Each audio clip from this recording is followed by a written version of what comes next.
अतिलौकिक गतितौलिक रतिकौतुक वपुषम् अतिलौकिक गतितौलिक रतिकौतुक वपुषम् अतिदैवतमतिवैष्णवजति वैभव पुरुषम् अतिदैवतमतिवैष्णवजति वैभव पुरुषम् ससनातन रघुरूपक परमानुगचरितम् ससनातन रघुरूपक परमानुगचरितं सुविचारक इव जीवक इति साधुभिरुदितं सुविचारक इव जीवक इति साधुभिरुदितं शुभदोदय दिवसे वृष रविजानिजदयितं शुभदोदय दिवसे वृष रविजानिजदयितं प्रणमामि च चरणान्तिक परिचारक सहितं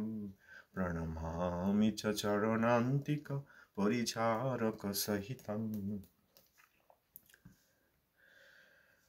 गौड़ीय आचार्य भास्कर जगत गुरु प्रभुपाद शिष्ल भक्ति सिद्धांत सरस्वती गोस्वामी ठाकुर जी की जय। सभा शिल प्रभुपाद की जय। दशमस्थान आचार्यवृंद वैष्णववृंद भक्तवृंद समागत भक्तवृंद भजनानंद भक्तवृंद की जय। धन्यवाद प्रणाम। আমরা শ্রী বৈষ্ণবের বর্ণাশ্রম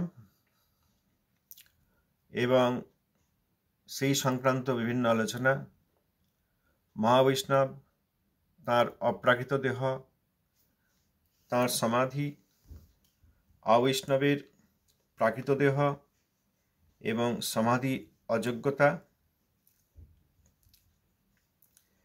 এবং তারপর অসৎসঙ্গ পরিত্যাগ সম্বন্ধে আমরা শুনেছি। তাতে শ্রীল ঠাকুর মহাশয় বিশেষ করে গৃহস্থ ভক্তদের পক্ষে কিভাবে হরিভজন সম্ভব, সেখানে ভক্তির তারতম্যেই ভক্তের তারতম্য, ভক্তির তারতম্যেই ভক্তের সম্মানের তারতম্য, সেই সব বিষয়ে ঠাকুর মহাশয় বিভিন্নভাবে উল্লেখ করেছেন।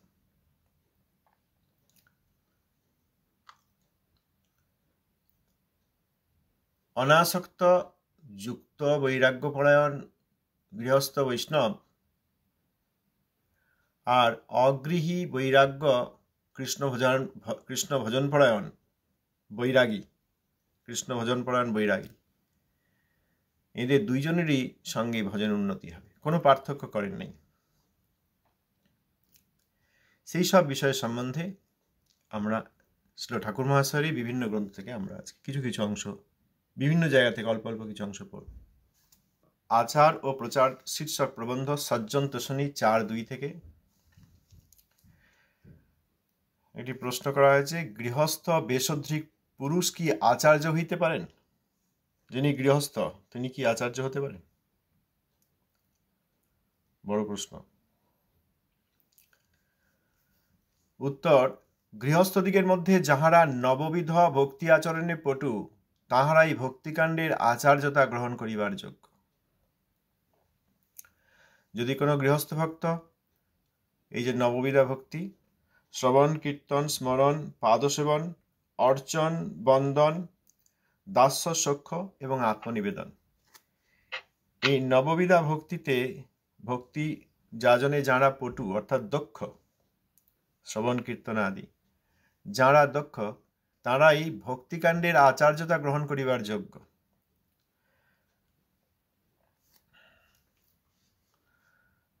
শ্রীল বিশ্বনাথ চক্রবর্তী ঠাকুর তাঁরও উপদেশে এই কথা আমরা দেখতে পাই। শ্রীল বিশ্বনাথ চক্রবর্তী ঠাকুরের সময়ে যেই সব তথাকথিত গোস্বামীরা ছিলেন, তাদের গোস্বামী পদ গ্রহণ করার ক্ষমতা নেই, তারা প্রকৃত গোস্বামী নন। তাদেরকে সেই জবাবটি দেওয়ার জন্য, উত্তর দেওয়ার জন্য শ্রীল চক্রবর্তী ঠাকুর নিজে গোস্বামী পদ গ্রহণ করেন নাই, তিনি চক্রবর্তী নামেই রয়েছেন। শ্রীল বিশ্বনাথ গোস্বামী কেউ বলেন না, তিনি অবশ্যই গোস্বামীগণের চূড়ামণি, তিনি গৌড়ীয় আচার্য কুল চূড়ামণি, অতএব গোস্বামী শ্রেষ্ঠ, গোস্বামীগণের মধ্যে তিনি চাঁদ চন্দ্র, কিন্তু নিজেকে বলেন নাই। এখানে একটি তাঁরই শিক্ষা থেকে, অতিবাড়ি মতষণ্ড করিলেন খণ্ড খণ্ড দেখো টিকা সারার্থদর্শিনী, যজ্ঞ গৃহী গুরু হয় শৌক্র গোস্বামী নয় আপনে না কহিলা গোস্বামী। যজ্ঞ গৃহী অর্থাৎ এখানে ছিল ভক্তিবিনোদ ঠাকুর মহাশয় যা বলেছেন যে নববিধা ভজনে যারা পটু দক্ষ তাঁরা গুরু হওয়ার যোগ্য, আচার্যত্ব গ্রহণ করিবার যোগ্য। এখানে ছিল বিশ্বনাথ চক্রবর্তী ঠাকুরও সেই কথা বলেছেন।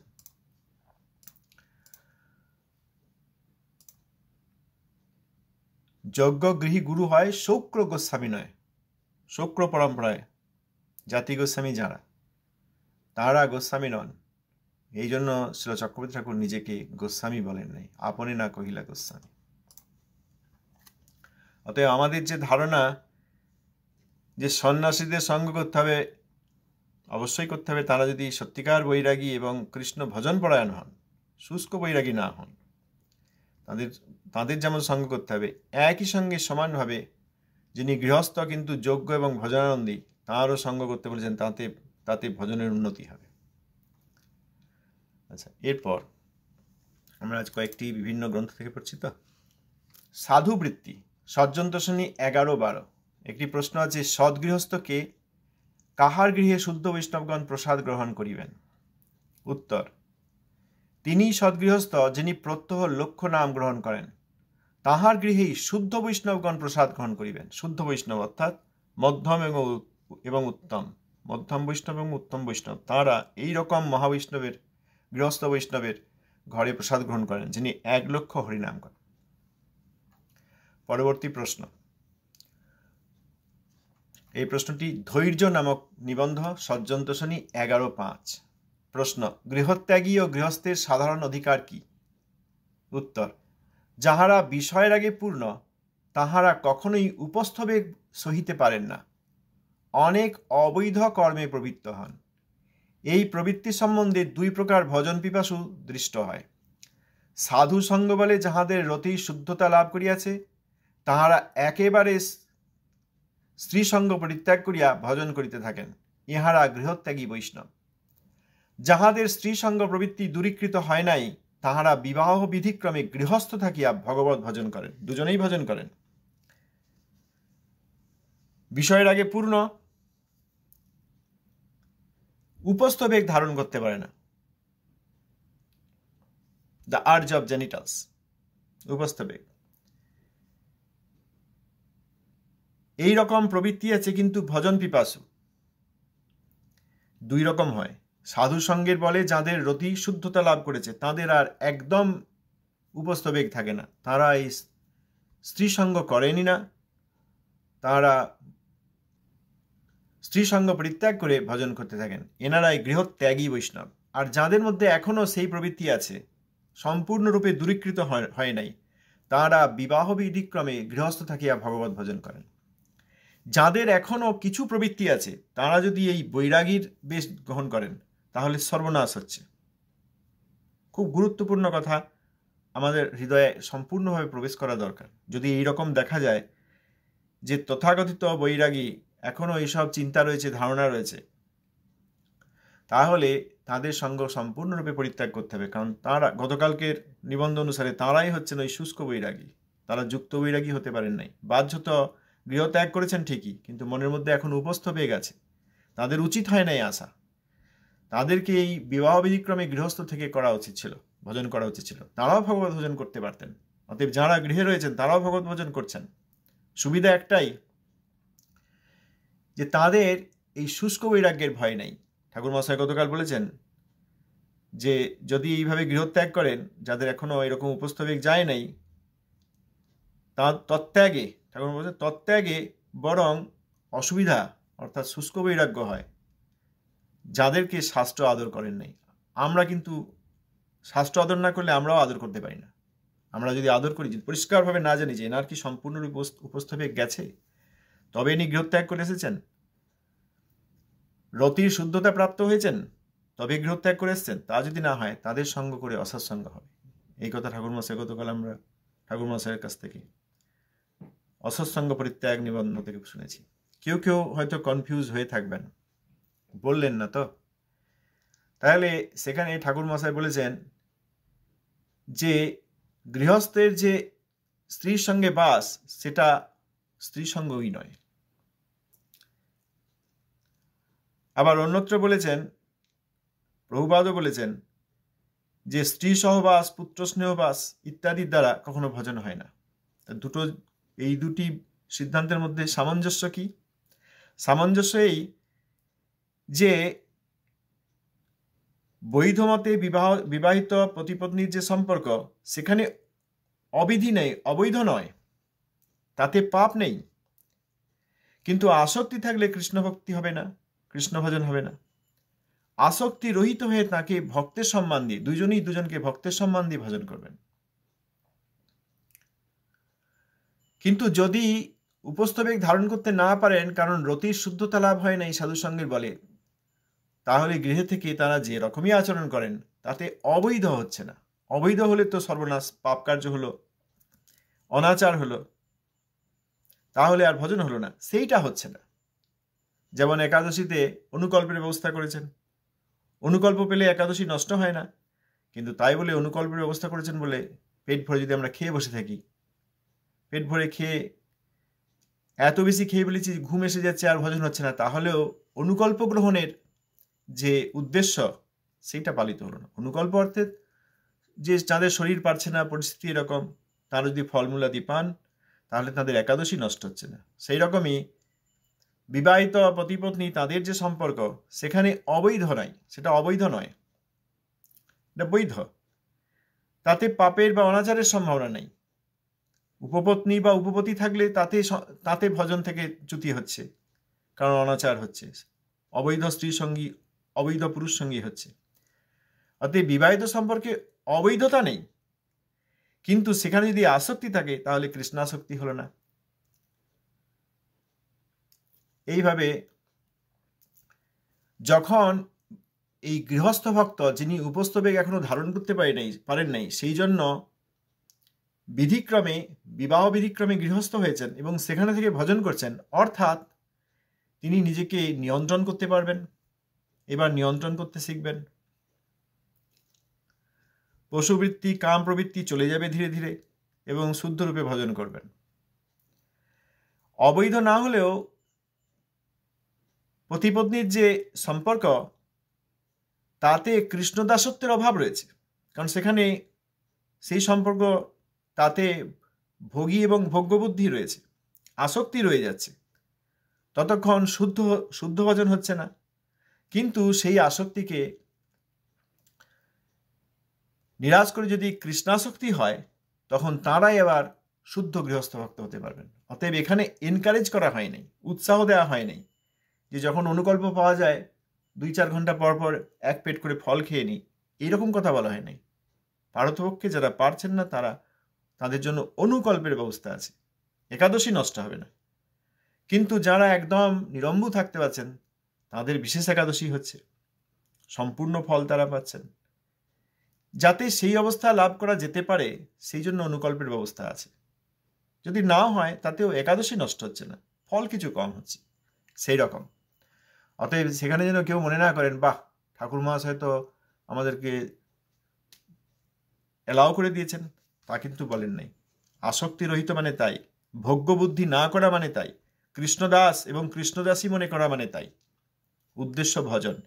এই করতে করতে এইদিকে যেহেতু এখনো উপস্থবেগ সম্পূর্ণ ধারণ করতে পারেন নাই, সেহেতু বিবাহ বিধিক্রমে তিনি যুক্ত হয়েছেন, কিন্তু তার ফলে তিনি নিয়ন্ত্রণ করতে করতে কৃষ্ণে সম্পূর্ণ আসক্তি হবে এবং একে অপরকে সম্মান করবেন। আমরা এই কথা আগে আলোচনা করেছি। একজন স্বামী স্ত্রী জীবনে তারা একে অপরকে কত দান করেন, একজন কষ্ট স্বীকার করে আরেকজনের কত সুবিধা করেন। স্বামী করেন স্ত্রীর প্রতি, স্ত্রীও করেন স্বামীর প্রতি। সেখানে প্রত্যেককে বোঝা এবং জানানো উচিত যে সারা জীবনে এত আমাকে সুবিধা দান করলে হরিভক্তি এবং এইসব অনুষ্ঠানে, তুমিও ভালো করে ভজন করো, যেন এই জন্মের পর আবার একজনকে প্রতিরূপে পেয়ে তাকে ভজনা না করতে হয়। পরের জন্মে আবার কোনো কর্মফল অনুসারে যেখানে ম্যাচ করবে কর্মফল, সেখানে গিয়ে কোথাও আবার আরেকজনের সঙ্গে বিবাহ হবে, এইরকম যেন না হয়। এমনভাবে ভজন করো যেন নিত্যধামে নিত্যরূপে নিত্য পার্ষদ রূপে যেতে পারো। পুত্রকন্যাকেও তাই বলতে হবে যে পরবর্তীকালে আমাকে দেখবে, সেজন্য তোমরা এখন এরকম করো, বা আমার তোমাকে খুব ভালো লাগছে, স্নেহপাশে বদ্ধ হয়ে আছি, তাতে আসক্তি হয়ে যাচ্ছে। পুত্রকন্যাকেও বলা উচিত, এর আগে তুমি অনেকের পুত্রকন্যা হয়েছ, এর আগের জন্মে অনেকের পুত্রকন্যা হয়েছে, অনেকজনকে, অনেক এক এক জন্মে এক একজন আলাদা আলাদা বাবা মাকে ডেকেছ। এই জন্মে এখানে এসেছো কৃষ্ণ ভক্তিময় সংসারে। তোমরা এক কাজ করো, এমনভাবে ভজন করো যেন এরপরে আবার একজনকে বাবা, আবার একজনকে মা, এই চরিত্রে অভিনয় করে তোমাদেরকে আবার পুত্রকন্যা না হতে হয়। স্বামী স্ত্রীও সেই কথা বলবেন যে তুমি কি আবার পরের জন্মে আরেকজনকে স্বামী হিসেবে চাও? এইরকমই আর একটা বদ্ধ জীব, ভিন্ন রকম একটা শরীর, ভিন্ন রকম নাম, ভিন্ন পরিস্থিতি, ভিন্ন সময়, তা যদি না চাও, আমরা কৃষ্ণের নিত্য দাস, তুমি এমনভাবে ভজন করো যাতে আর এই জন্মে আবার এই ভিন্নভাবে আরেকজনের স্ত্রী রূপে, আরেকজনের স্বামী রূপে অভিনয় করতে না আসতে হয়। এইভাবে ভজন করো। এই কথা দুজনই দুজনকে বলবেন, তারা হবেন সদ্গৃহস্থ। আরেকটি প্রশ্ন শ্রীচৈতন্য শিক্ষামৃত থেকে, 3য় অধ্যায় 3.2। বৈষ্ণব গৃহস্থের পত্নী ও সন্তান সন্ততির প্রতি আচরণ কিরূপ হইবে? উত্তর: বিবাহিত স্ত্রীকে বৈষ্ণব ধর্মে দীক্ষিত করিয়া তাহাকে যতদূর পারা যায় বৈষ্ণব তত্ত্ব শিক্ষা দিবেন। বৈষ্ণবী পত্নী সহকারে বৈষ্ণব জগৎ সমৃদ্ধ করিলে আর বহির্মুখী প্রবৃত্তির আলোচনা হয় না। যে সকল সন্তান উৎপন্ন হইবে তাহাদিওকে ভগবত দাস বলিয়া জ্ঞান করিবে। যে কথা বলা হচ্ছিল, বিবাহিত স্ত্রীকে বৈষ্ণব ধর্মে দীক্ষিত অর্থাৎ কেবল বাহ্যত দীক্ষাদি মন্ত্রই নয়, সে তো বটেই, তার সঙ্গে বোঝানো দরকার যে তুমি কৃষ্ণদাসী, তুমি এর আগে অনেক অনেক অভিনয় করেছো, এর পরের জন্মেও আবার অনেক অভিনয় করতে হতে পারে, কখনো পুরুষ হবে, কখনো স্ত্রী হবে, আর কারো স্ত্রী হবে, আর কারো স্বামী হবে, এইসব হতে থাকবে। এই জন্মই যেন এমনভাবে ভজন করা যায় যেন নিত্যধামে আমরা প্রবেশ করতে পারি, ভগবানের পার্শ্বদের অনুগত পার্শ্বদ রূপে আমরা যেন সেখানে যেতে পারি। তোমাকে আর একজনের পত্নী রূপে আর অভিনয় করতে হবে না। এই কথা যদি স্বামী না বলেন তাহলে তিনি প্রকৃত স্বামী নন। এরকম অনেক দেখা যাচ্ছে, অনেক আত্মীয় স্বজন বন্ধু বান্ধব দেখা যাবে, তারা একে অপরকে কত ভালোবাসছে, হাসি ঠাট্টা করছে, আনন্দ করছে, ঘুরতে বেড়াতে যাচ্ছে, কিন্তু এইটুকু দেখছে না যে আমার জন্য যে এত স্যাক্রিফাইস করছে, নিজের কষ্ট, নিজের সুবিধা অসুবিধা দেখছে না। আমি এনাকে কি দিলাম, আমি এই স্ত্রীকে কি দিলাম, বা স্ত্রী দেখবেন আমি এই স্বামীকে কি দিলাম। আচ্ছা, না, এর পরের জন্মে তোমার কি হয় আমার আর কিছু যায় আসে না। এখন আমরা ভালো খাওয়া দাওয়া করবো, ভালোভাবে ভালো কথা বলবো, হাসবো, খেলবো, গান বাজনা দেখবো, বিভিন্ন জায়গায় বেড়াতে যাবো, খুব আনন্দ করে নেবো। পরের জন্মে তোমার কি হয় আমার কিন্তু কিচ্ছু যায় আসে না। পূর্ববর্তী কর্মফল অনুসারে তোমার কোন জন্ম হবে তাতেও আমার কিছু যায় আসে না। এই জন্মে তুমি আমার সেবা করো, আমিও তোমার সেবা করি, আমরা খুব আনন্দে আছি। এইটা যদি পতি-পত্নীর সম্পর্ক হয়, তাহলে জিজ্ঞেস করতে হবে তারা একে অপরকে কে কতটা ভালোবাসেন। এত যে ভালোবাসা দেখা যায়, ভাই ভাইয়ের স্ত্রী, বোন বোনের স্বামী, কোনো আত্মীয় তার স্ত্রী, কোনো আত্মীয় তার স্বামী, এদের মধ্যে যে এত প্রীতি, এত প্রেম, এত ভালোবাসা দেখা যায়, তাদেরকে জিজ্ঞেস করা উচিত যে আপনারা যে এত ভালোবাসি বলে অভিমান করছেন, আপনারা কতটা ভালোবাসেন। এই জন্মে পরবর্তীকালে কি হবে আপনারা জানেন না, সে কথা না হয় রেখেই দিলাম, ব্যবস্থা করে রাখছেন, ঘর বাড়ি আছে, ইন্স্যুরেন্স আছে, পুত্রকন্যা আছে, হ্যাঁ ওর ব্যবস্থা করে দিলাম। পরের জন্মে কি হয় আপনি চিন্তা করেছেন?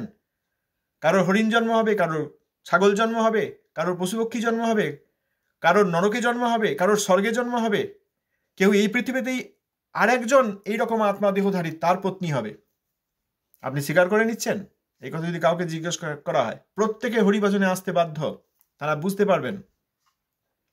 বাড়িতেও আমাদের জিজ্ঞেস করা উচিত, তারাও তো আমাদের অনেক সাহায্য করছেন, কাকা জ্যাঠা, ভাই বোন, পিসি মাসিমা ইত্যাদি, পুত্রকন্যা, তারা সাহায্য করছেন না? করছেন। তাদেরকেও চরম উন্নতির কথা বলা উচিত যে তোমাকে যে এত, হে পুত্র বা হে কন্যা, তোমাকে যে আমি এত ভালোবাসি, যা চাইছো তাই দিচ্ছি, স্লেট চাইছো স্লেট কিনে দিয়েছি, পেন্সিল চাইছো পেন্সিল কিনে দিয়েছি, স্কুলে পাঠাচ্ছি, ভালো জামা কাপড় পরতে দিচ্ছি, সাইকেল কিনে দিচ্ছি, সবই দিচ্ছি। এইগুলো যে আমি তোমাকে দিচ্ছি, এইগুলো সামান্য জিনিস। তুমিও আমাকে কত স্নেহ করছো, প্রণাম করছো, ভালোবাসছো, আদর করছো, আলিঙ্গন করছো, চুম্বন করছো পুত্রকন্যা হিসাবে, খুব ভালো কথা। কিন্তু পরবর্তী জন্মে তুমি কি আবার একজনকে পিতা হিসেবে ডাকতে চাও? তুমি কি আবার একজনের পুত্র, আবার একজন মায়ের পুত্র হতে চাও, কন্যা হতে চাও? তা যদি না চাও, এখনই হরিনাম সহযোগে ভগবত ভজন শুরু করো।